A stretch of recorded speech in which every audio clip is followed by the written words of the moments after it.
want to talk sports. Now it's time for Monty in the Morning. Hey, yo, man. Happy Wednesday. May the 26th be with you. 2021. Hi, Jake. Hello. How we living over there? We're good, man. We're good. It's been a grind lately, frankly. We have got tons of NBA playoffs tonight. We have got the Savior returning for your Utah Jazz. I told you the Suns didn't have a home court advantage. Water is wet and Chris Paul is hurt during the playoffs. What are you questioning? And if you could only eat one fast food for an entire month, you could only eat at Taco Bell. You could only eat at McDonald's. Jack. You could only helicopter down to Jack in St. George. Which, by the way, I still don't understand why there's no Jack in Salt Lake City. But my point is, if you could only eat at one place, where would that place be? We'll talk about that coming up. Make sure you hit subscribe right now because, in fact, we are giving away a 50-inch Samsung 4K UHD QLED OEM QLED and stuff TV, along with a year of Disney Plus streaming. All you have to do is be subscribed, and when we get to 1,000 subscribers, we will draw one out of the hat. When you do subscribe, make sure you take a picture. Make sure you tag us on Twitter at The Monty Show, at SLC Supercars. Post that picture on Twitter. Tag us. You're in. Post that picture on Instagram. Tag us. You're in.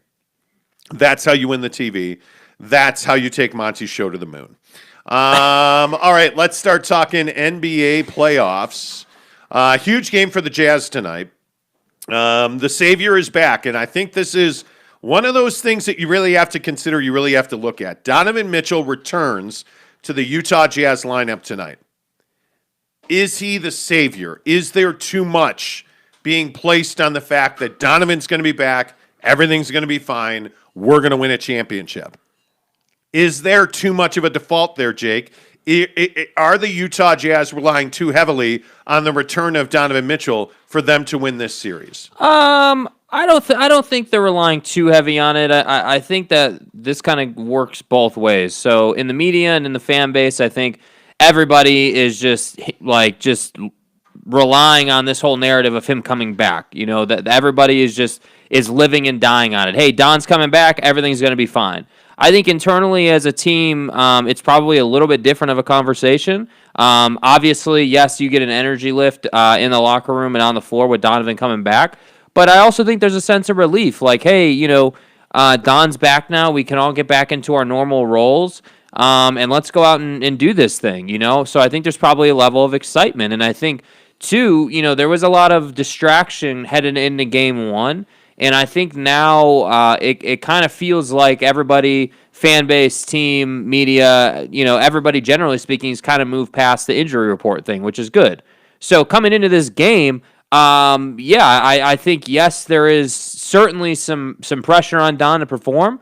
But at the same time, I think it's for the team, it's just more of a relief because now everybody can be in their natural role. Everybody can feel good. Joe Ingles doesn't have to do too much. Jordan Clarkson doesn't have to give you 40, and everything's fine. So I think it's more a sense of relief rather than them just relying like too heavily on him coming back. Well, it'll be interesting to see exactly how this plays out because I do think that there is a large sect of this Utah Jazz fan base that believes Donovan's just going to show up and be the 35-point-a-night Don that we saw in the bubble last year, battling Jamal Murray and the Nuggets, and that's the guy that we're getting back, and that's who he's going to be, and I'm telling you that's not the way it is. It's going to take a week of games for Donovan Mitchell to get back. It's going to take 4 or 5. You're probably not going to see peak Donovan in round 1. 4 or 5 games. Hopefully you win. You're moving on to round 2, which you are. Let's be serious. Yeah. You're moving on to round 2. Now in the middle of that series, I feel like that's when you're going to get peak Don back. All things equal, ankle's fine, no re-injury. I feel like that's when you're going to get peak Donovan Mitchell back. And if that's the case, now I think you have a legitimate shot, especially with the Clippers struggling so mightily. I think if you're a Jazz fan, You might be looking forward to Lakers and Jazz in the Western Conference Finals. I mean, we're going to talk about both of those series coming up, but if you start forecasting forward, you're starting to see some teams play really well, and you're starting to see other teams not play so well. Right. And I think if you're the Utah Jazz, tonight is a huge game. If only Jake in statement to reassert yourself is that number one seed. Yeah, absolutely. I think the Jazz really need to get back in a place where they're, all around respected as the best team in the Western Conference in this postseason bracket. And I think, with Don's absence and with what they've kind of had to deal with, especially losing game one, I think people are questioning that. And I think, we spent a lot of time yesterday, a lot of time Monday, sort of talking about where this team was at, and talking about the loss in game one. And I think the loss in game one, the Jazz loss to Memphis was very different than like what the Clippers are going through, let's say. Meaning that the Jazz simply didn't play particularly well. They turned the ball over a lot. They didn't shoot well. And so now tonight, I think this has a chance to be kind of a party for the Jazz. I think Don's going to come back. They're going to get off to a hot start. And everything's going to be fine. Honestly, I really do think that they're going to win tonight. They're then going to go to Memphis. If they don't win both of them, they'll win one of them, and then they'll come home and they'll finish it up. So that's why I say, at the end of the day, this injury report thing and Donovan's absence, all that's behind them now. It kind of feels like now the Jazz are sort of like at the starting point of their postseason, which I think is really good for them. Yeah, I think it's good in the fact that it'll bring some intensity. Yeah. Because I do also think that's one of the things that was missing in game one. There were long stretches of game one where you just felt like the Jazz were lacking intensity, and you wanted a little more heat. You wanted a little more fire out of that Jazz team, and I just think that fire and that heat is not there because you're asking guys to do things they're not capable of doing. And whether that is the NBA Sixth Man of the Year and Jordan Clarkson carrying a heavy offensive load, not just in scoring, but keeping the offense moving, well, you need him to do that, but that's not who he is. Maybe it's Joe Ingles starting at point guard. You need him to do that, but that's not who he is. Donovan Mitchell cures a lot of that, and if it only brings fresher legs to guys like Clarkson, to guys like Joe Ingles, I think that's great. I still maintain, Jake, that one of the biggest questions I have here is, how do you get Bojan Bogdanovic going from the drop, right off the tip? You've got to get him going because I think he was largely absent until the fourth quarter of game one. Right. And that's just not a recipe for this team to win. Yeah, I think that's a great point. And I think, tonight, if you're Quin Snyder, you're sort of sitting here, kind of wrestling with the idea of, we got to get Bojan going early, but we also got to try and get Don going early too in his first game back, So I think if you're Quin, or if I'm Quin, what I would be doing is I would be saying, I want to get Bojan going early to take the pressure off of Donovan Mitchell so he can just kind of do his thing and be comfortable.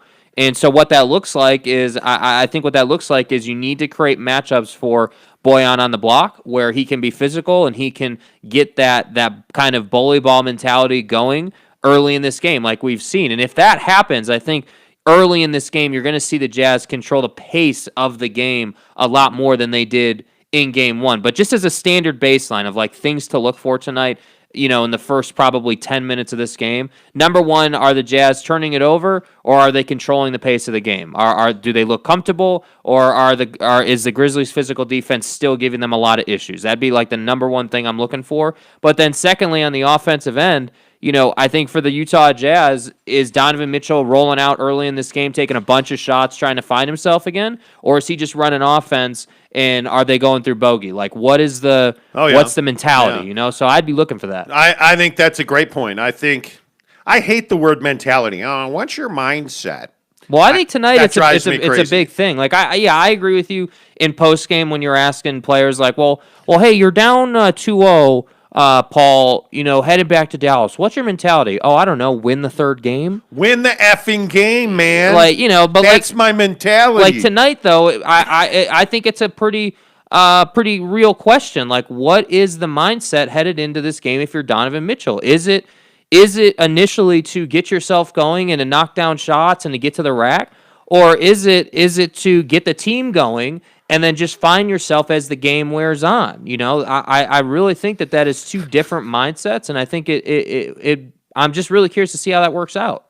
Okay, so we're like 5 minutes into the show, and Cody Strickland's already melting down. Okay. Well, so wait, hold on. Before you read his comments, yes. Yeah, go ahead. First of all, Vision Gaming 2011 says, "Hey guys." Hey, Vision Gaming, how you doing, bud? Cody Strickland says first.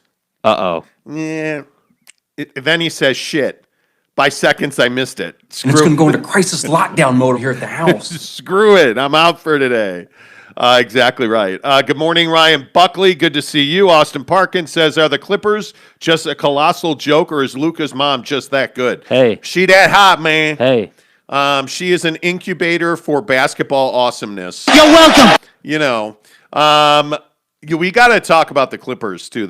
We'll get to that. Trust me, that's coming. It is. Vision Gaming says, "No, I'm first." Exactly right. Cody Strickland says, "Going to shove 2 days missed into a few minutes." One, the Jazz clearly suck because they obviously plan on a Donovan rotation, and it looked like they was a lost soul out there without him. Two, we had a chance to win it, but with Bogey flagrant foul and Niang foul cost us the real win. Three, everything went wrong for the Jazz and everything right for Memphis. Well, I don't know about all that. I think Memphis dictated the pace of this game with their aggressiveness on defense. I thought that was pretty clear. I think if you look at how game one played out, Dylan Brooks was in their head.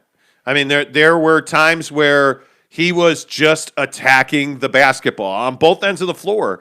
And I don't think we've seen a Dylan Brooks be this aggressive and finish this well in the paint, or at least I hadn't this year, in the paint the way he did against Rudy and the Jazz. That was the shocking thing. It wasn't that necessarily the offense lacked. The Jazz didn't protect the paint. They lost the points in the paint horrendously. Yeah. To me, that was the real story of game one, was that Memphis routinely got into the paint and scored. And you did it by getting Rudy in foul trouble, which, again, I think you've been saying that all year. Why teams don't attack Rudy Gobert? I don't know, man. You see the benefits if you're the Grizzlies and Rudy's in early foul trouble. If let's say that Rudy were to pick up three and there's still 10 minutes left in the second quarter. That's a huge deal. You're talking about 10 minutes where Rudy's not in the game, where you can just get after it. And by the way, I'd also point out that you have been saying all season long that in the games that the Jazz lose, they lose the point in the paint battle. And to be clear, that's not a direct criticism of Rudy Gobert. Yes, that is a large part of his responsibility. But against a team like Memphis, that is a team stat. That's not just on Rudy. And I think Memphis did a great job, and this is going to be an adjustment for the Jazz, but Memphis did a great job forcing their way into the paint and bringing this physical brand of basketball. You've got guys like Kyle Anderson and Dylan Brooks and obviously Ja Morant just getting into the paint and committing and forcing the Jazz to commit physical fouls. Yeah. And I think you see the benefits of that through the game as it went on. Well, defense is a team sport. Yeah. And I think a lot of people put the defense of this team on Rudy Gobert, but it does not work for this Jazz team to simply say, well, we're just going to let everybody get into the paint because Rudy's a rim protector. That's cool. He's going to win Defensive Player of the Year again, but that doesn't win you a championship. What wins you a championship is good perimeter defense and a team effort to keep guys out of the paint. That's what wins you. That's what great defense in today's NBA is. Whether you want it to be or not, that is what it is. Mm-hmm. And this team is predicated on guys who are not athletic defending the perimeter. And again, I don't mean to be redundant. I know I've talked about this all season, but this team is going to win and lose a championship with perimeter defense on both ends, right? If they're unable to break down pressure at the three-point stripe offensively and still shoot and make those threes, this team's not going to win. If Donovan Mitchell is not healthy and doesn't penetrate, get into the paint, and drive and kick or finish, this team's not going to win. And so that's why tonight is so important. And one of the commenters said, I think it was James Knight, said about, do I think that fans really believe Donovan's going to score 35 tonight? Yeah, I do. Yeah. I do. I think there are a lot of Jazz fans who are like, oh, he's been resting for 6 weeks. Yeah. What's he got to do? Well, what he's got to do is he's been recovering from what now we know is a severe ankle injury. And I do think fans believe he's going to show up at the Viv tonight and he's going to drop 30 points. What do you think is realistic? I mean, certainly 20. I think there's Donovan Mitchell on one leg can score 20 points in a game. Yeah. The question is, will he feel a need to play hero ball?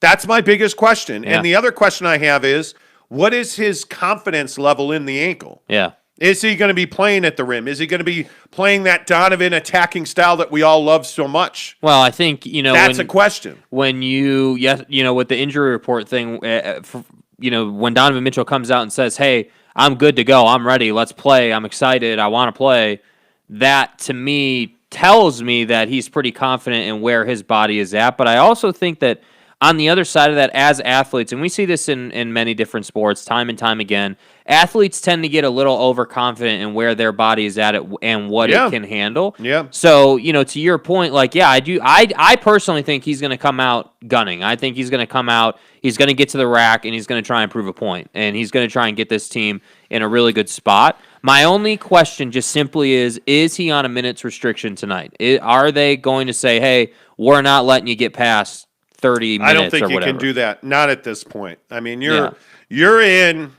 Look, I'm not trying to be like doomsday sayer, but you're in a must-win here. Mm-hmm. You cannot go down 0-2 to Memphis. Teams that go down 0-2 in the first round don't historically win series. This is a code 10 abort. And I again have all the faith in the world. Maybe I put too much faith in this Jazz team. Uh-huh.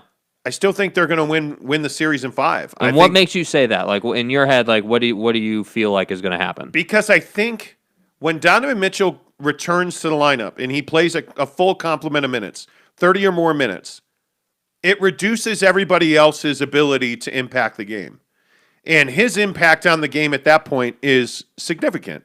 And again, I'm not trying to knock Jordan Clarkson. He's just the best example I have of this.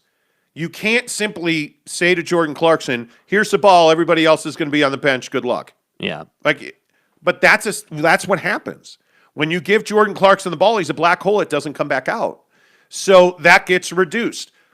I will again say, Bojan Bogdanovic is a pivotal, vital player on this team who cannot wait till the fourth quarter to drop 20 points. Bojan's got to play well for 4 quarters or they're not going to win. My single biggest question is when Donovan's back and the rotation is back to as normal as it can be, how do you keep Bojan Bogdanovic attacking the basket? Will you continue to throw him the ball in the post? I don't know that you can, but I don't know that you can because stylistically, when Donovan was healthy, you never did that. Yeah.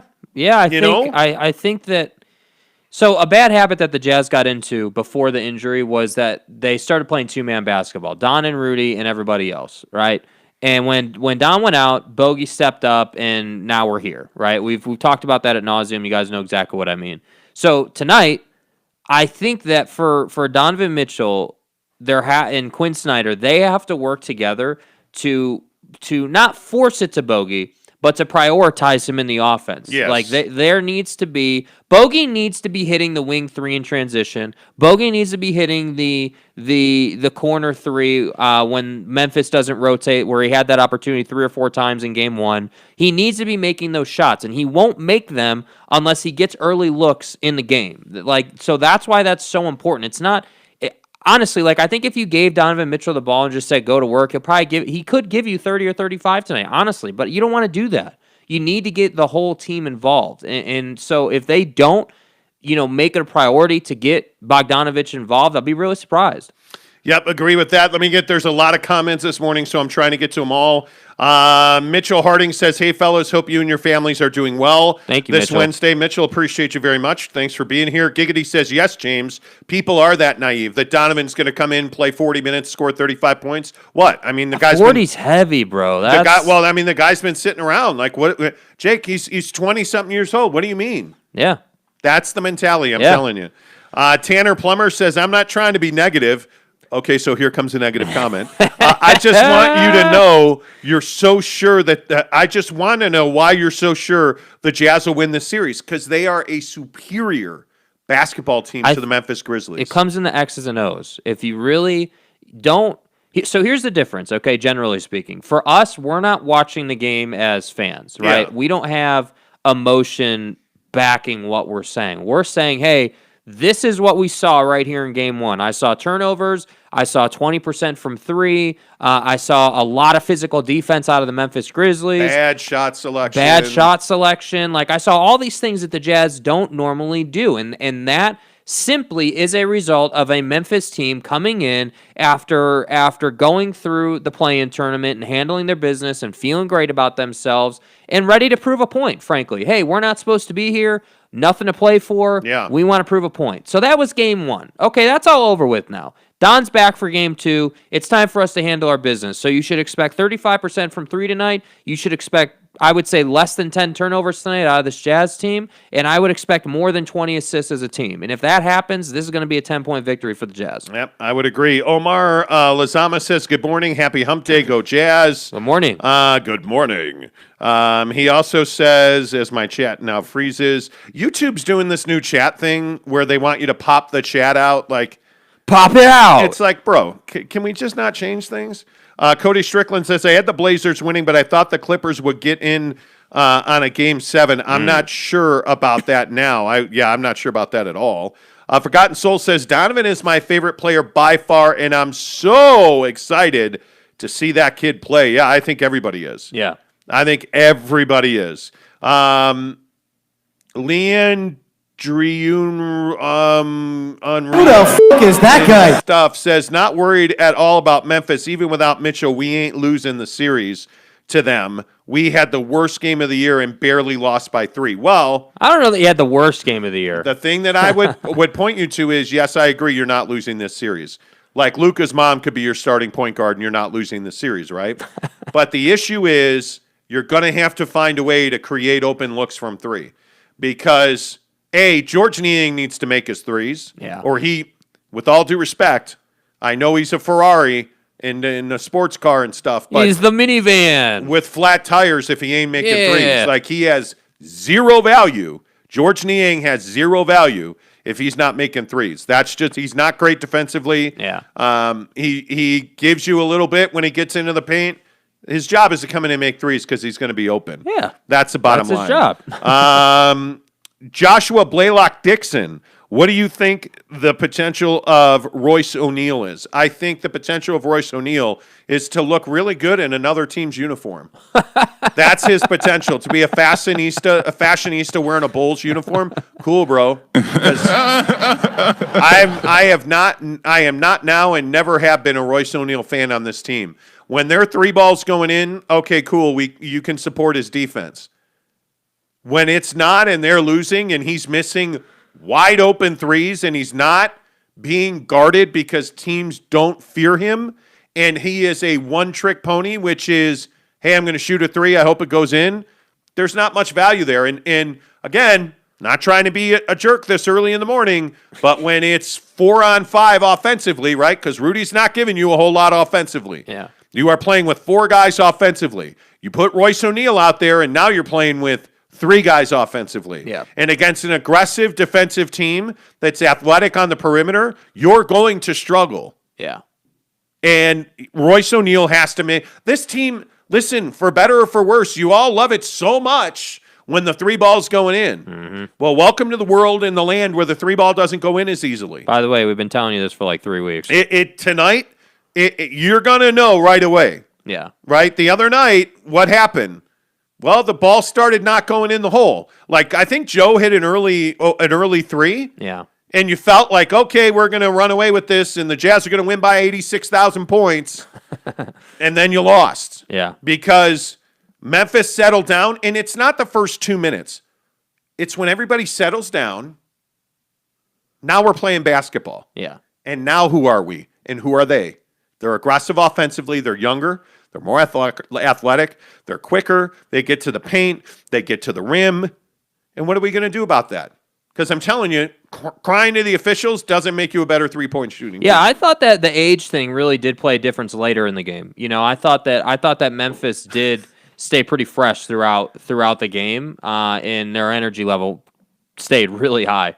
Cody Strickland said, whoa. I thought you guys don't watch basketball. WTF We don't. is We this? don't, dude. We don't. Exactly. We don't. Yeah. Tanner says, sorry about the Suns last night, Monty. My guy had 31. Wet like I'm booked. That's all I can say. Water is wet, Here we go. and Chris Paul is hurt during the playoffs. It is what it is. Luka's mom or Trent Forrest, who's a better point guard? I want it. Love that, Mitchell Harding. Forgotten Soul says Luka's mom's the better point guard. We're getting somewhere. Exactly right. Tanner says the three-point reliant offense never works in the playoffs. Well, except for the Warriors. But you're not the Warriors. Yeah. And by the way, Steph Curry is the greatest shooter of all time, so not sure you want to compare yourself to him. Joshua Blaylock-Dixon, jingle phobia. What does that mean? Well, there's a phobia of jingles. Well, But like if you're the Grizzlies or who? What do you mean? Well, it's not the Grizzlies. I can tell you, ain't nothing to be scared of there. James Knight is probably absolutely losing his mind right now. James Knight says Bogdanovich is primarily a catch-and-shoot player. James. God, Bro. if you are out there, Bro, do you even watch Jazz games? please get on a plane, God, and go to Australia and help James Knight. Boyan Bogdanovich is not a catch-and-shoot player. Yeah. What are you talking about? This is not J.J. Redick we're talking about. Hey, Come on. James, do you watch basketball, bro? We don't. You know, yeah. What are you, nuts? Yeah. Boyan Bogdanovich is not a catch-and-shoot player. Yeah. Monty, what did you think of the Suns last night? Ha ha ha ha ha ha ha. I don't give a Memphis fuck. Okay, see, here's the funny thing. I am a Devin Booker fan. Uh-huh. And everybody, so what have we gone through in the last month? Oh, Monty, you're a Laker lover. Slurp it up. Slurp the Lakers. Slurp it up. I listen, I am a Devin Booker fan. I am not at all sad the Suns lost last night because the Lakers are a far better team. Whatever. And you know, like I look at Chris Paul. Same thing I'll say about Mike Conley that I've said all year. You can't rely on Chris Paul to be healthy in the playoffs. All right, we're going to move on here. Because guess what? Water's wet, and Chris Paul's hurt during the playoffs. Mm-hmm. Oh, the sun rises in the East? Yeah, Chris Paul's hurt in the playoffs. Right? Thanks, Captain Obvious. I realize that. I mean... That's quite enough. We get it. Every year, right? Brandon Whiteside, good morning to you. He says, Jazz medical staff miraculously approved Mitchell. What type of treatments did he get from Sunday to Wednesday? Heads need to roll on that medical staff. Truth. Well, you know, and there was another interesting... Somebody tweeted me, I can't remember, I think it was Tyler, who said, if the Clippers blow it up, what do the Jazz do if they lose? They won't blow it up. They That's won't. not who they are. But again, no. It's not who they are. But this is not who the Jazz have always been. You have a new owner. I don't want to hear the new owner stuff. You had a new owner at the trade deadline. Did anything happen? No. Nope. No. I don't know. I think if this team doesn't win, I'd start looking at Dennis Lindsey. Well, I wouldn't mean, be at looking some at point Quin you have Snyder. to. I'd be looking at the front office. Yeah. This is Dennis Lindsey's boat, right? And Yeah, I mean, it is. It is. And there's a bunch of holes in it. Yeah. You know, I watched Deadliest Catch. I know how dangerous that is. Right, And yeah. my point is that the bow is taking on water of this You and ship. your mom are hillbillies. I'm going to stop. People are probably getting upset. I was surprised by how close that Suns-Lakers game was, even with a hurt CP, Anthony McCoy says. I am not. I think LeBron is still trying to find his game, and I think what you saw last night, you know, it's almost like the Incredible Hulk tearing off his shirt. Like he's still stuck with part of it, like he just ain't got no dexterity to get it off, right? Well, Right. LeBron is finally breaking out, and you can see the Suns don't believe that LeBron can hit threes consistently until last night when he started hitting threes consistently, right? Yeah. And going to the basket and catching an alley-oop and landing on the bad ankle and hitting ridiculous baseline fades. And I'm telling you that Anthony Davis and LeBron James have not been very good for the last 2 weeks. And it's not been a secret. Like, we watched them struggle mightily against the Warriors. We watched them struggle mightily and lose to the Suns. When LeBron James and Anthony Davis play the way they played last night, this is the best team in basketball. Yeah. Bar none, including the Brooklyn Nets, who I thought went off last night against a really bad Boston team. But again, I think the Nets are a perfect example of who the Jazz need to be tonight.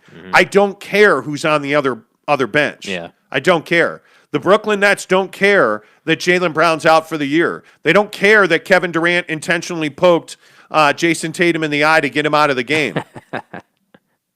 It wasn't intentional. But they don't care that Jason Tatum went out. They're trying to get Kyrie, James Harden, and Kevin Durant on the floor at the same time playing together. Yeah. And what happens? You're playing pinball with the basketball. The ball doesn't stop moving. Joe Harris is getting open looks at threes. Blake Griffin's getting dunks. Like, that's the best team in the NBA today. Right? Like, when the Nets play that kind of basketball, it's over. Yeah. And when the Jazz play their best basketball, it's over. Yep. When the Lakers play their best basketball, they're unguardable. Yep. They're unguardable. And LeBron continuing to scream at KCP to shoot the ball. Yeah. Cantavius Caldwell-Pope is in a terrible shooting slump. Yeah, he was a brick machine last night. Just terrible. And LeBron, you can see LeBron continuing to go over to him. Don't stop. Don't stop. Keep shooting. Keep shooting. Like, there was that one play where KCP passed up an open three and LeBron yelled at him mid-play to shoot the ball. Like, that's where this team is at. They're fighting it a little bit. By the way, I would still trade his ass, but I thought it was interesting that the $13 million man, Kyle Kuzma, actually showed up. Yeah, must be nice. And made some plays for the Lakers. Yeah. So, Omar Lazama says, you guys are laughing my ass off. Okay, good. I wish mine would be laughed off. Mitchell Harding says, okay, better question. Mike James or Luka's mom? The rack attack! I'm not. The rack attack is right with Luka's mom. I'm taking Razzle nobody. dazzle! Hey, baby. I'm not taking anybody to start at point over Luka's mom. Josh Blaylock Dixon says, I want Iguodala. Man, that guy's a shot maker. Listen, I think, how good is Devin Booker right now? Because I think this is a conversation. A couple people in the comments are asking about, that, like, the Suns game. So where are you at with Devin Booker? He drops 31. They lose last night. Yeah. But I thought he played really well, especially 2, 3, and fourth quarter. Yeah, I think he's pulling his weight. I mean, he's 30+ in both games. What else is the guy supposed to do? I thought, if you're looking for a criticism, I felt like early in the game he committed a couple really stupid turnovers that I'm not really sure what he was trying to do. He was trying to force the ball. Yeah, and I think, and this happens to a lot of great scorers in the game. They get too passive. Last night I wanted him. There were multiple times in the first quarter where I was like, look, dude, like, your team has turned it over a few times here, and to no fault of your own. A couple of those turnovers had nothing to do with Devin Booker, but then he's turning it over too. And I'm just telling him, like, I was literally saying to myself, like, dude, Chris Paul's not 100%. Go and put the ball in the hole. Run some pick and roll, get your mid-range going, and that's it, And I felt like he was a bit too passive early in the game. That said, he's still going out and giving you more than 30 points a game. He's still going out and giving you assists. He's still going out and doing everything that you want him to do. And so, on a night again where he did not shoot well. Yeah, so he struggled. I don't think last night it's at all fair or realistic to say that Devin Booker was the reason that they lost. I think the reason that they lost is they played a really poor game as a team, frankly. Again, I know I keep going back to the turnovers, but think of it this way.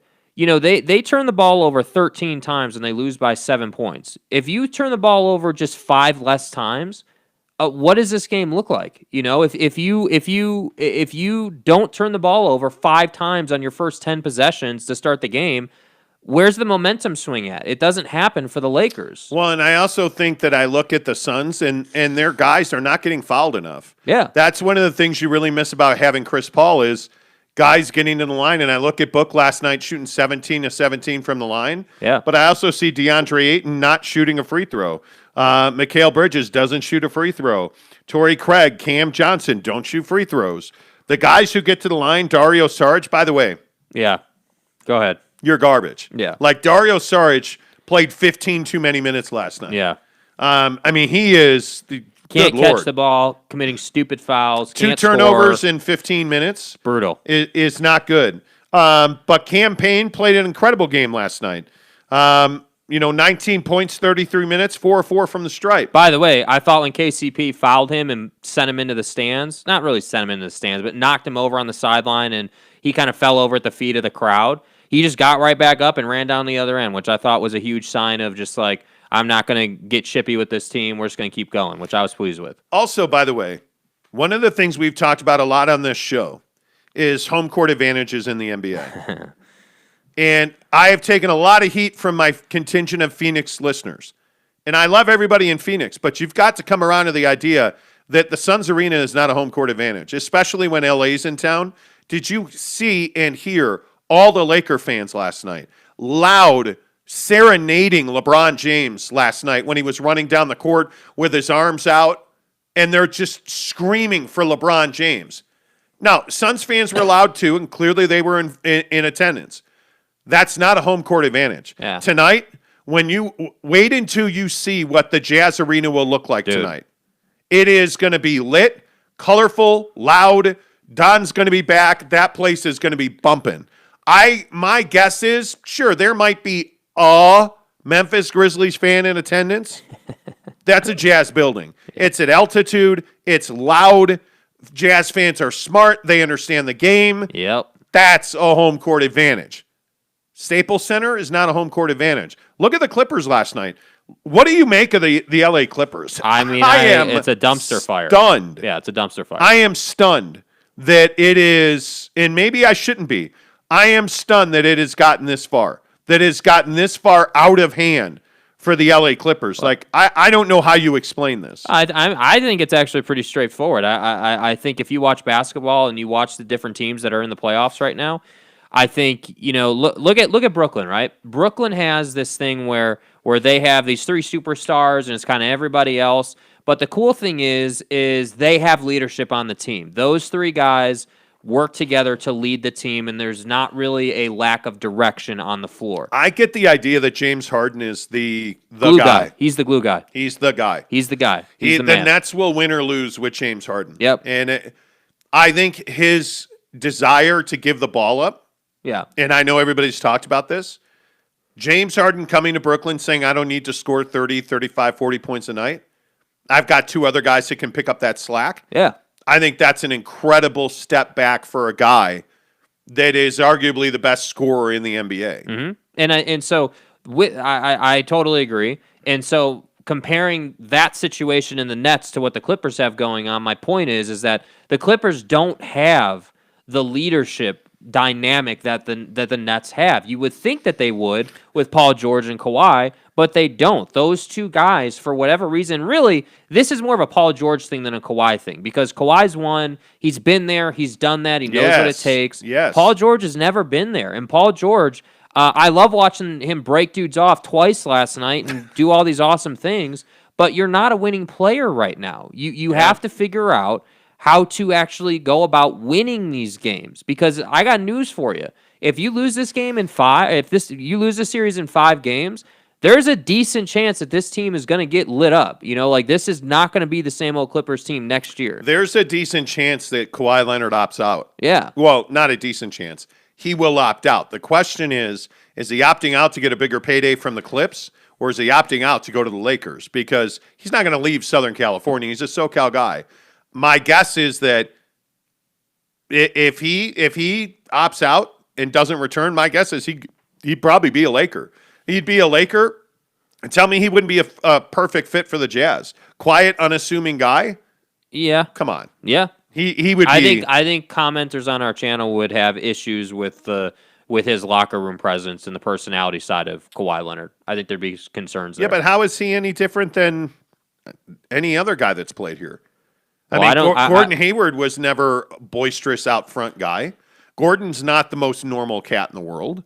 Yeah, I mean, if I look at, I don't know. Would you rather have a personality like Kawhi Leonard or a Rudy Gobert who constantly in media talks about the officials? Yeah, but Rudy is like their guy. I mean, like he's not a free agent coming to the team. It's a different dynamic. Like, yeah, I personally, yeah, I'd rather have Kawhi Leonard than Rudy Gobert, of course. But yeah, but I think with where it's at, and they're realistically in the real world, I just think that there would be some character fit issues on the team with Kawhi. Yeah. Jeremy Bolton says, "LOL, Kawhi to the Jazz. Jazz take pride in team chemistry." They do. I don't know. I don't know how. I don't know how you say no to Kawhi Leonard.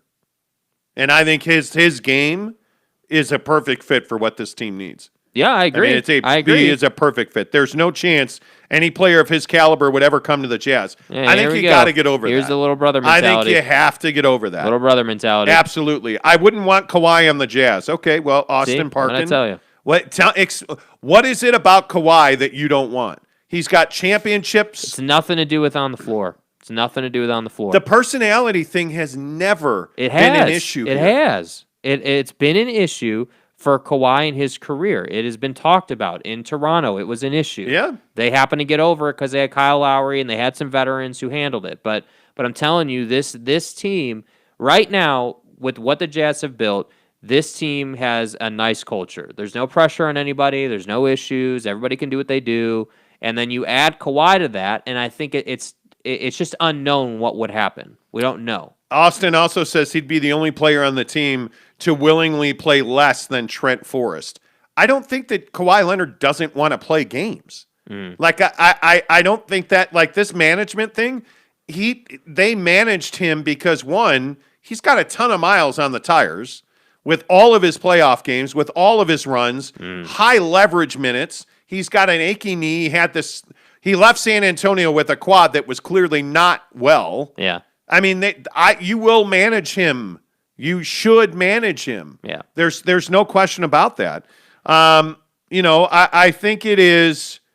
I think when you have Kawhi Leonard, you want to load manage him.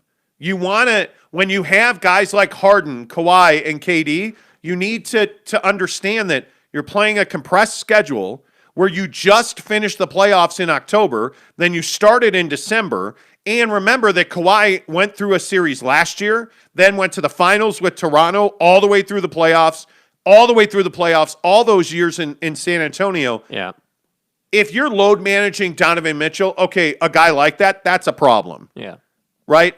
A guy like Kawhi Leonard, LeBron James, Anthony Davis, the Brooklyn Triumvirate, like any of these guys that have played a ton of games, you're a fool if you don't give them time off. Yeah. Like that to me is not, it's not the scarlet letter that some people try to make it out to be. Do you really think that's going to happen? I don't think Kawhi Leonard's coming to the Jazz. I simply off the collar said, Bro, you're rocking the boat. I just threw it out there like I threw it. No. See, Luca's mom is on the top of my mind. You see, I'm a guy of simple taste. You know. I simply threw it out there and said, hey, he'd be a great fit for the Jazz. I want it. Right? Now I can never say I threw it out there because it's going to turn into a hot dog down a hallway thing, and it doesn't need to. Do you think with Dwayne Wade being in his new role will help bring a big name to Utah? I think this is going to be 877 straight shows where we've answered that question. Listen, I think the Dwayne Wade thing, the Dwayne Wade thing is unknown. I don't think we have a firm grasp on what D Wade's role is going to be in this organization exactly yet. Like, obviously, yes, he's part owner. We get it. He's invested in the team. Awesome. But does that mean that he's gonna play golf in Provo every day like he did on Twitter the other day? Or does that mean that he's actually going to be involved? He's going to be on the phone trying to recruit people? Because unless he's on the phone having conversations, trying to recruit people, that it doesn't really benefit. I mean, I don't see Dwayne Wade as the token black guy, so other black guys will come to Utah. Well, I think clearly he is. Are people saying that in the comments? No, but I mean, I think there's a lot of people who believe that. There's a lot of people who think he's only here to bring some diversity to the organization. Well, no, he's here because him and the new owner have a relationship and have had, because D. Wade wants to and has always wanted to invest in tech. And Ryan Smith, you may know this, comes from tech. They have a relationship that was in place before, ownership change. So he's here because of that relationship. But I also think he's here because Dwayne Wade is a difference maker. He's a guy that, to me, I think a lot of younger players may not fully understand his greatness. I don't know how many young players even remember him in Shaq winning championships. I think the younger players in the game today, like if you're looking at LaMelo Ball, is he really going to remember LeBron James, in the decision? And Yeah, I think he would. Yeah. I don't know that kind of impact is what Dwayne Wade's having. If it were somebody, that Dwayne Wade's fine. He's going to do what he needs to do. If you need him to call Kawhi Leonard, I don't know that he and Kawhi Leonard have a relationship. Yeah, but I think that D Wade has relationships in the league. D Wade knows people. Of course he does. Yeah. And so it's not it has nothing to do with Kawhi or whatever. My point just is that D-Wade, I hope that D-Wade didn't just come here because he wanted to own a team and be cool with Ryan Smith in the box every night at games. I hope that that's not what this is. I hope that he came here to be a tool in taking this team to the NBA Finals. Because, by the way, this guy, we're talking about a Hall of Famer, multiple rings, like he's done some great things, so that's really what I hope for him. Well, and I think Brylark asked an interesting question are we in the same place with Paul George? Paul George is not a winner. No. You're talking about a guy in Kawhi Leonard that's got multiple rings, has hit one of the biggest shots in the history of the NBA. Is this the dagger? Against Philly in a Game 7 to win it. I mean, like, Kawhi Leonard's a Hall of Famer already. That's a guy you want on your team. Yeah. Paul George is not a winner. Paul George is not a team builder. Paul George is a guy who's battled a lot of injuries lately. I think Paul George, I don't think you're blowing both those guys out of L.A. No. I mean, if I'm the Clippers, I'm probably trying to trade Paul George and keep Kawhi Leonard. Yeah. But I don't know. We'll see. Austin Parkins says, do you think Dwayne Wade being in the Jazz organization will lead to more free agents going on Wade's new game show on TNT that they've been spamming commercials? God, I love that. I love that so much. James Knight said, but if Conley misses games, you jump all over him. Even if he wasn't hurt, surely he misses games to rest. They said he was hurt. Yeah. They said that he had a hamstring. Dude, don't try to twist this. See, what are you talking about? I hate when Jazz fans do this. All due respect, James. I hate when Jazz fans do this. Oh, well, you said player X can sit out, and it's fine, but then Conley sits out and it's a big deal and the world's ending. Well, no, Conley was hurt and he's hurt constantly, and that's why you can't rely on him. Kawhi is out because they're load managing him because, I don't know, he went about like winning championships and like being the guy that took teams to the promised land that they were never going to get to without him. So like that's why I say don't try to beat around the bush or twist the story or any of that stuff. Mike Conley is an unreliable player. Okay, you can't count on him. By the way, I'd bet money on the idea that he won't make it through the postseason. Okay, I would not be surprised on any level if he made it through this series, maybe the second round, and then got hurt in the Western Conference Finals. Wouldn't be surprised even a little bit.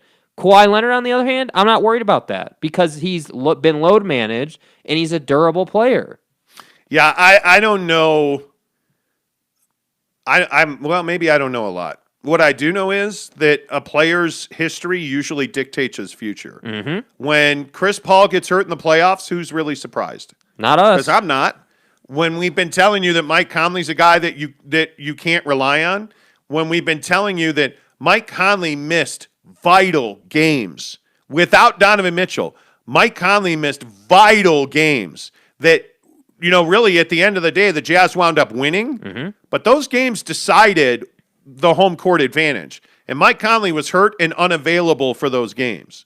So all I'm saying is a guy's history. You know that Mike Conley is going to get hurt. You know that Chris Paul is going to get hurt. You know that there are just certain guys who you cannot count on. LeBron James historically has never been injured. He's a guy that you can rely on. Every year he's healthy. Every year he takes you to the finals. By the way, this year, why did he get hurt? Someone fell on his leg. Yeah, he almost broke his leg. It's not like his hamstring was sore after the game and now you're out 3 weeks with a hamstring injury. I mean that's what I'm saying. Like these Mike Conley injuries are soft ass injuries that just come with certain players. And I love Mike. I love his shooting. I love what he brings to the table when he's healthy. But let's not spin this into saying Kawhi Leonard's rest is the same thing as Conley missing games. Like, it's not even close. Dwarf says Jazz Mavericks. That'll be fun to watch. Yes, it will. Yes, it will. He also says, give me an update. Don will play in the next game. Yeah, he's playing tonight. Yeah. Brylock says they already announced he's playing. Yeah, trust me, the injury report's real empty today. Yeah, exactly right. Exactly right. It is. It's all hands on deck. This is a must-win for the Utah Jazz. And they will win this game. Yeah, they're going to win this series. My feeling is they still win this series in 5. I would not panic if I'm a Jazz fan. I think it's 6. I don't think it's 5. I think I don't see the Jazz losing another game. You're not winning both in Memphis. That ain't happening. Want to bet $1? Sure. We have an Xbox S series sitting over there. And a PlayStation 4 at my house. You want to bet on that? And a TV. And By the way, make sure you give us a like on this video if you're watching. We're really trying to grow the channel. We need your help to do that. We appreciate everybody that's here. So give us a thumbs up. Hit subscribe. We're giving away a 50-inch 4K Ultra HD as soon as we get to 1,000 subscribers. Everybody who has tagged us on Twitter with a picture that shows you are subscribed to the channel, you will be entered. And right now we have 824 subscribers. It's going. So we are 176 away from 1,000. And as soon as we get to 1,000, the very next show, we're giving away that 50-inch 4K TV. QLED. And a year of Disney Plus programming for you included. So please make sure you hit subscribe. Give us a thumbs up. Really appreciate that. What's interesting to me about these series, and real quick before we start talking about living forever and eating fast food, which don't go together, in the East, I don't think there's any question the Nets are winning that series, right?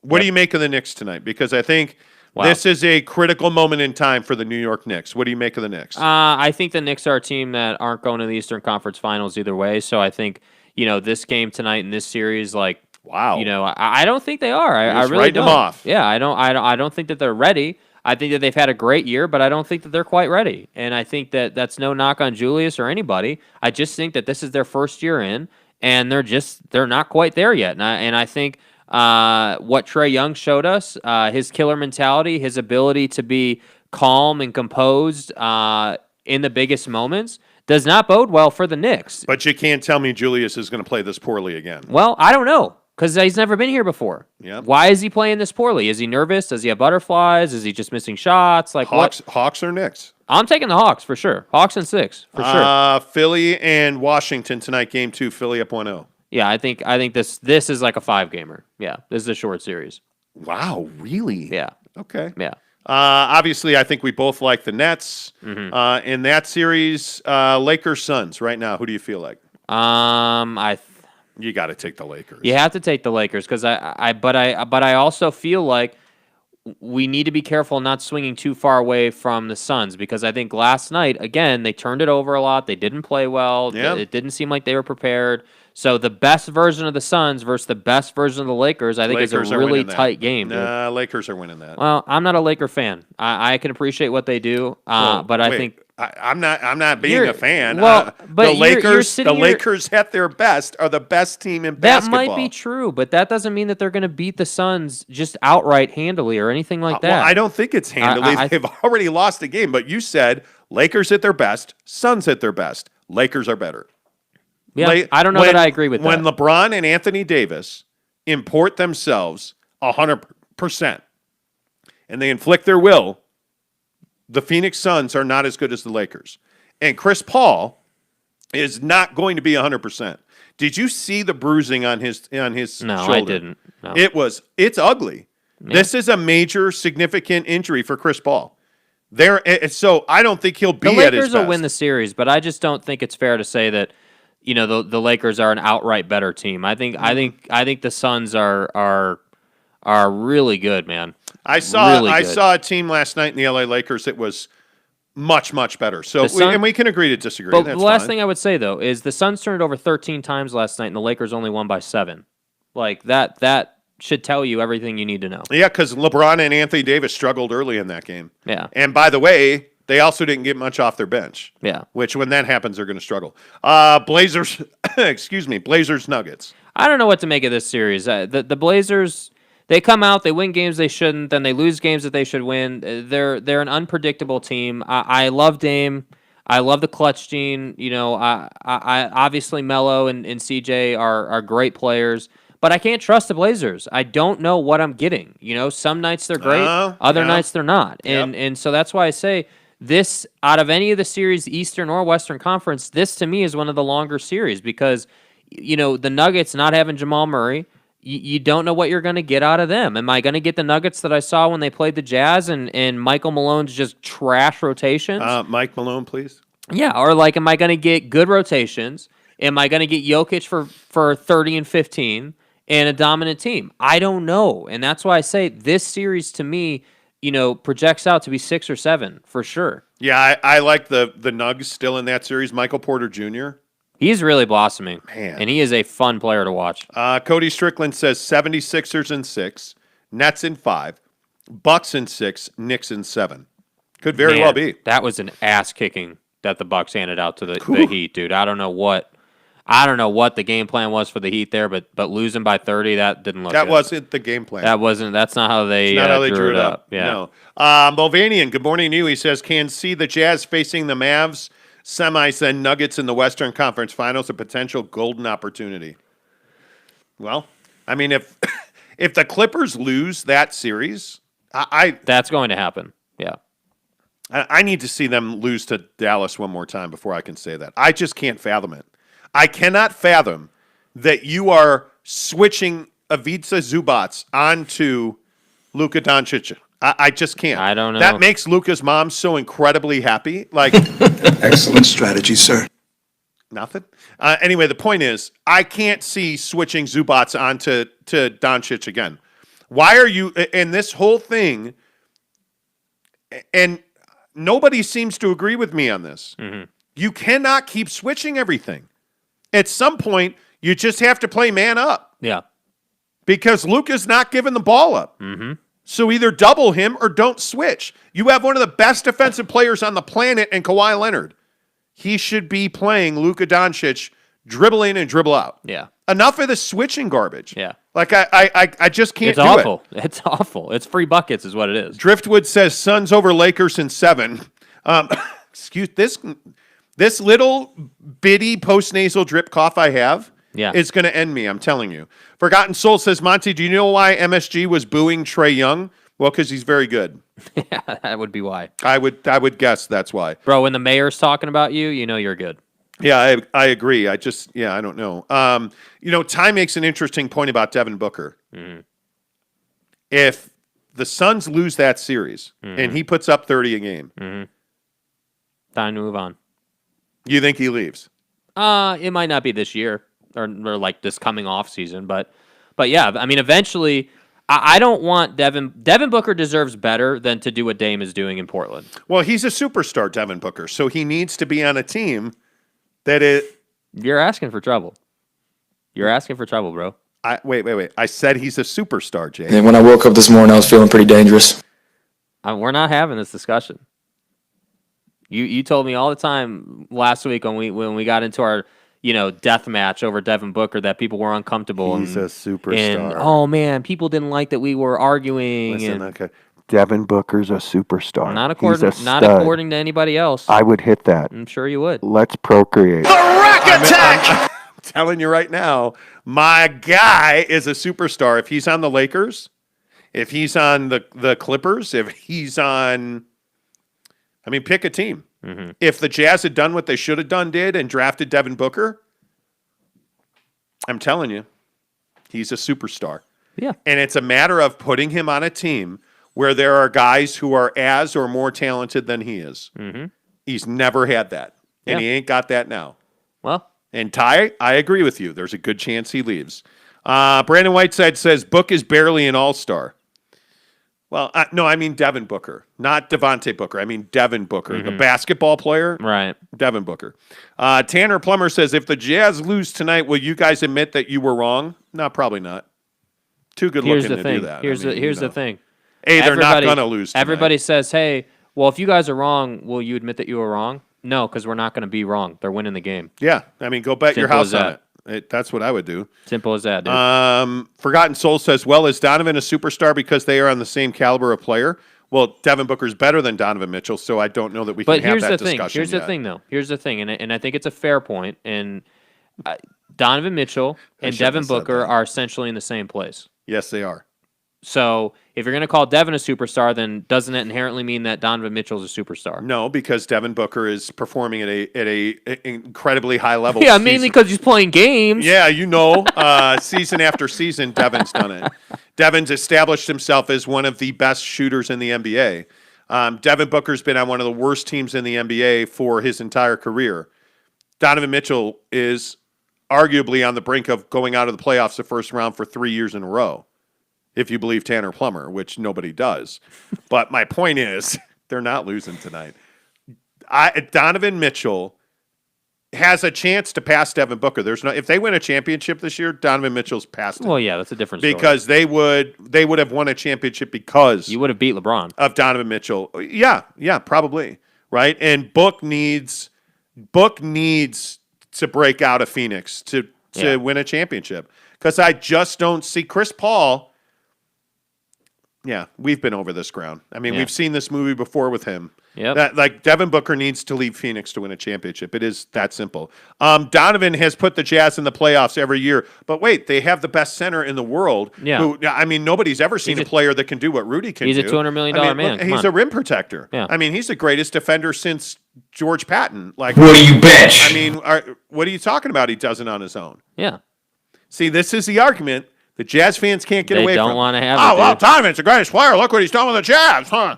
Okay, well, he also, but what? Bogdanovich. And if he hadn't broken his wrist last year, the Jazz win a championship. Oh, wait. But Donovan, but he needed Bogey in the wrist. What was it? Was it that Donovan wasn't good enough to carry that team, or was it that Bogey broke his wrist? A motherfucking, down, him, fucking. What's it going to be? Can't have it both ways. Can't have it both ways. It's okay to say Donovan's not on that level yet. It vexes me. Every playoff game he plays, he gets a little better. Right? Which is why it should piss you off that Mike Conley took the final shot and not Donovan Mitchell last year. I'll try to stay calm and not curse. Right? By the way, not for nothing, Donovan Mitchell hurts his ankle. Well, the Jazz were lucky to stay out of the play-in tournament. Oh, wait, didn't they finish with the best record in the NBA without Donovan Mitchell for 6 weeks? Without Donovan Mitchell for 6 weeks? Just saying. Come on. Keeps it real on this show. Whoa, when was I ever on the Gobert D train? Well, look, Cody Strickland. Gobert D train. Look, No. I'm not talking about Gobert. That's one of the better ones I've heard, dude. The Gobert D train.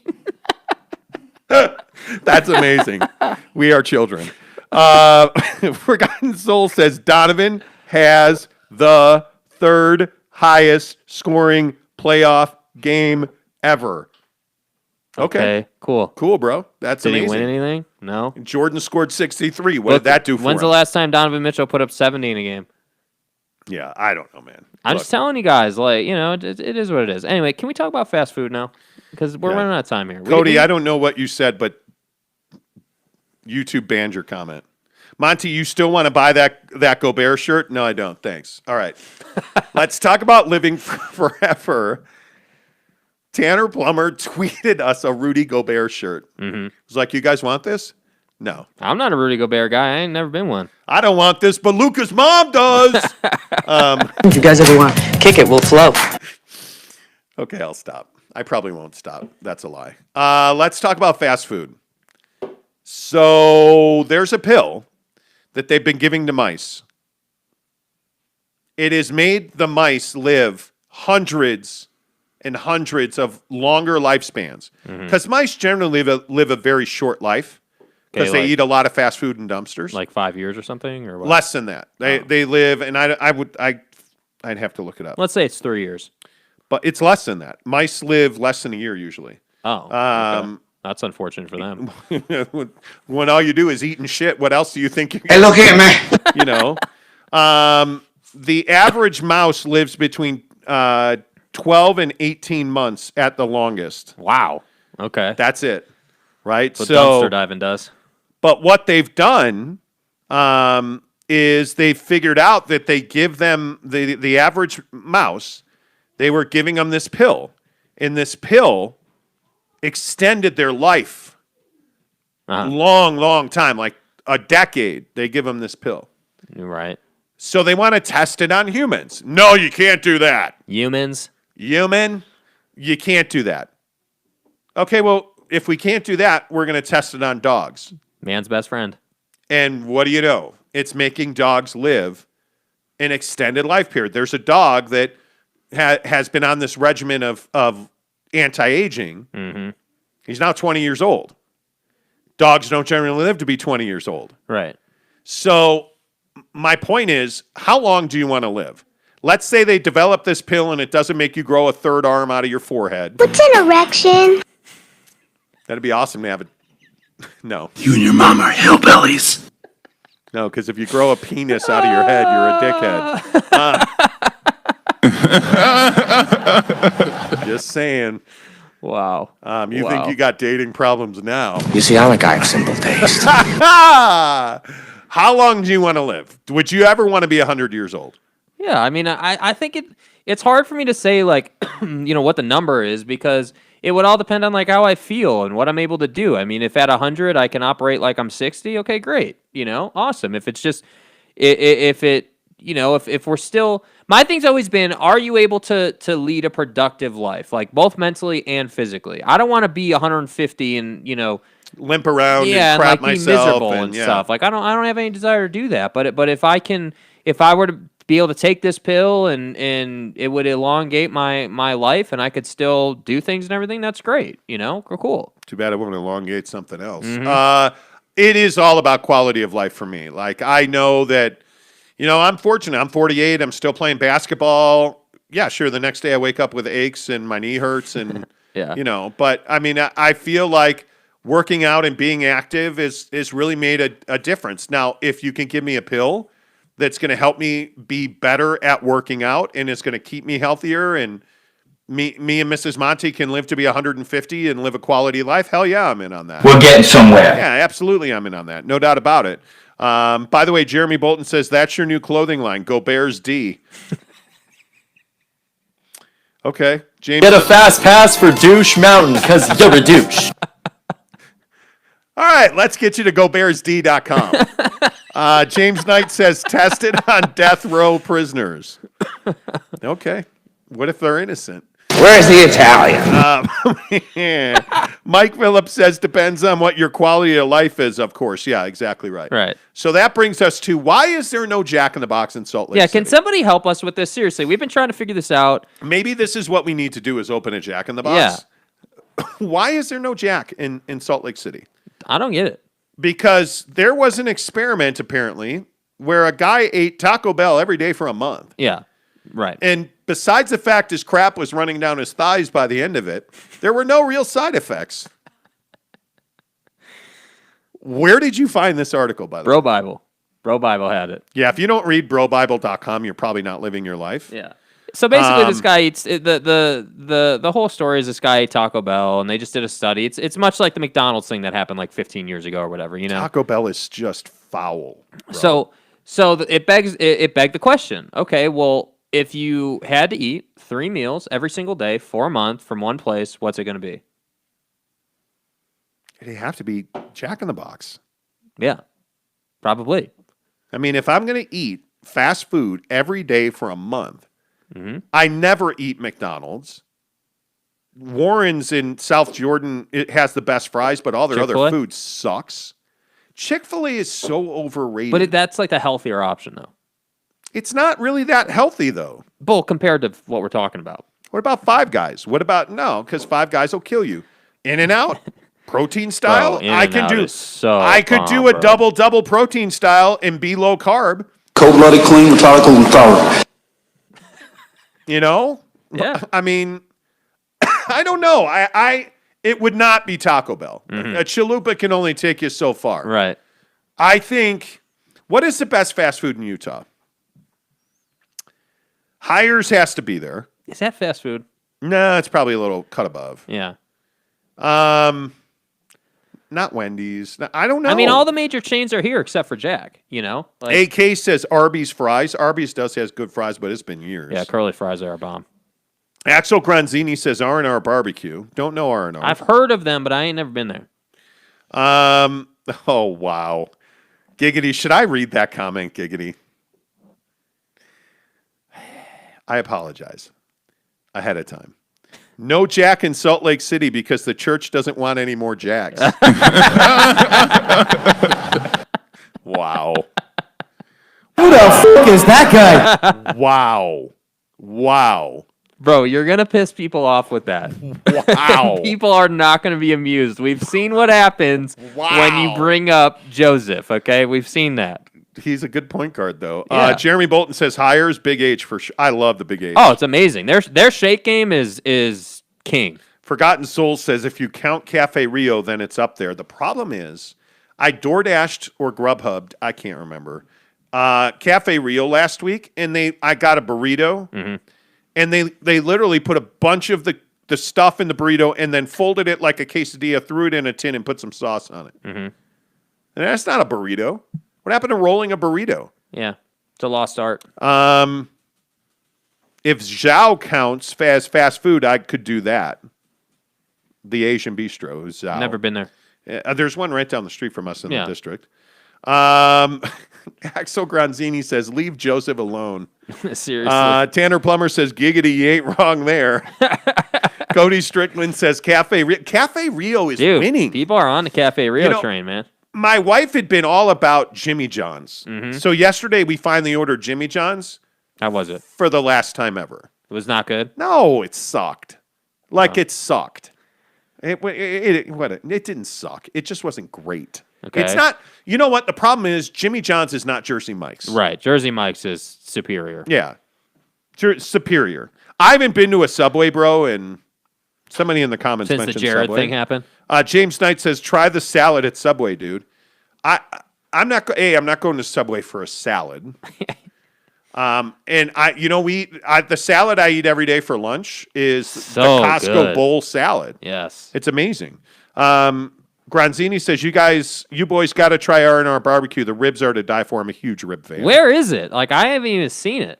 Yeah, well, who's our guy up in Bountiful? Smoke and Bones. Smoke and Bones. Yeah, Smoke and Bones is my barbecue joint. But, hey, I'll try R&R. Costa Vida greater than Cafe Rio. See, this is a heated discussion. I tried Costa Vida once, and I felt like they were the ones doing the copycatting. I felt like Cafe Rio was a cut above for sure. No. Forgotten Soul says, I don't live in northern Utah, so I only know the basics. Well, don't be a simp. Casey, don't be a simp. That's what I had. Casey Finlinson says, with bugs on the lettuce, I'll never eat Cafe Rio. Oh, come on. This is a code 10 abort. Why do that? Why, Casey? Why put that in my head now? What's wrong with you? Now I'm going to be looking for dust mites in my frickin' Cafe Rio. Darn it. Yeah. Oh, no. We did have a snail in a head of lettuce come once. on. No. Anyway, the best fast food is Jack in the Box. Easily. Peppered burger, so good. So good. Man, no, you don't have to. My wife is. That's tacos. Bro, the ultimate at Jack. cheeseburger is ultimate cheese. unrivaled. I think it's an. You want to know how fat I am? It's a number 6 at Jack in the Box. Yep, number 6, large fry, lemonade. Let's go. Done. That's it. Done. And not the spicy curly fry nonsense. No, give me the regulars. Just the regular fries at Jack in the Box. And yes, Jack in the Box tacos are bomb too. They are. She is correct about that. But I don't. I don't even know how I say this out loud because I am such a big fan of French fries. I'm almost at the point where I'm not going to eat French fries very much. A, they're terrible for you, awful for you. Right. Bake them, don't fry them, but French fries are terrible for you. It's getting harder to find good French fries. When Warren's has the best French fries, they do, and they have the best French fries. Yeah. I've never had Jack in the Box. Oh my God, dude! Come on, bro. Are you? Come on. Forgotten Soul. Fuck you. Are you serious? You've never had Jack in the Box. How does that? Have you never driven to Vegas through St. George? Come on, dude. How have you never had Jack in the Box? Do you have a soul? How do you? God bless. What? Yeah, your soul is forgotten. That's exactly right. How does that work? I don't know. Anyway, so are we unanimous? It's Jack in the Box. Yeah. Okay. Yeah. Wait, AK's never. But AK, where do you live? Do you live in? I think AK's in Europe. I could be. AK says he's never had Jack either. If you've never had Jack, you got to go. Jack is. Take a vacation just to get Jack in the Box. Go somewhere to get Jack, dude. right? Like Just it is. Next time you go to, if you're a Utah here on this show, next time you go to Vegas, stop in St. George, have Jack in the Box, man. You have to. It's so good. You have to. Yes. Absolutely, you have to. Mitchell Harding says, not me living in Australia. What's the Burger King brand in Jack's or something? Oh, man. Like the burger chain. Yes, yes. Mitchell Harding, the burger chain in Australia. It's got, like, I can't remember the name of it. He says, only having KFC and chicken schnitzel in food. Okay. AK says, I live in North Carolina. All right, cool. I live in Price. What do you expect? Hungry Jack's. Hungry Jack's was pretty average when we were in Australia, which, by the way, I got to get back to. Jose Luis Banuelos Gonzalez. Who the fuck are you? Well, it's hard to have Jack in the Box because there's none in the country. Well, you should. Excuses, okay? Yeah, stop making excuses. It's the easy button. Jeremy Bolton says, didn't Jack in the Box have that salmonella outbreak a long time ago? Yeah, well, so did frickin' Chipotle. And People will die. You guys eat Chipotle like it ain't no thing. I've been trying to convince you not to eat at Chipotle for over 10 years. This is a tasty burger. Salmonella sandwich. Hungry Jack's, yes. Brylark says Hardee's, no. Hungry Jack's is terrible. Yeah. Please. Yeah. Please. I love hearing Jake laugh at his own drops. It's the best, isn't it? I love that show. True. Price has the basic garbage fast food. Yeah, Price is interesting. Tanner Plummer says, quote unquote, I live in Price. Well, that explains it. This show has gotten out of control. I've got to take care of this cough. Mm-hmm. Like, I get it once a year, and it makes me freaking crazy. Mm-hmm. It is once a year, usually in the spring, and I get this stupid post-nasal drip and stuff. Mm-hmm. It drives me nuts. Make sure you hit subscribe because we're giving away a 4K Ultra HD 50-inch TV and a year of Disney Plus. When we get to 1,000 subscribers, we're going to give it away the next day. If you already took a picture and put it on Twitter that you're subscribed, I mean, I'm not going to say you shouldn't do it again. But do it again because it's fun, you know? You're subscribed. Take a picture of that. Put it on Twitter. Tag both The Monty Show and SLC Supercars. Yeah, no shortcuts. You can do that on Twitter or Instagram. It's all good. Both of them are The Monty Show and SLC Supercars. Until tomorrow, say Hungry Jacks for life, brah. Hungry Jacks for life, brah.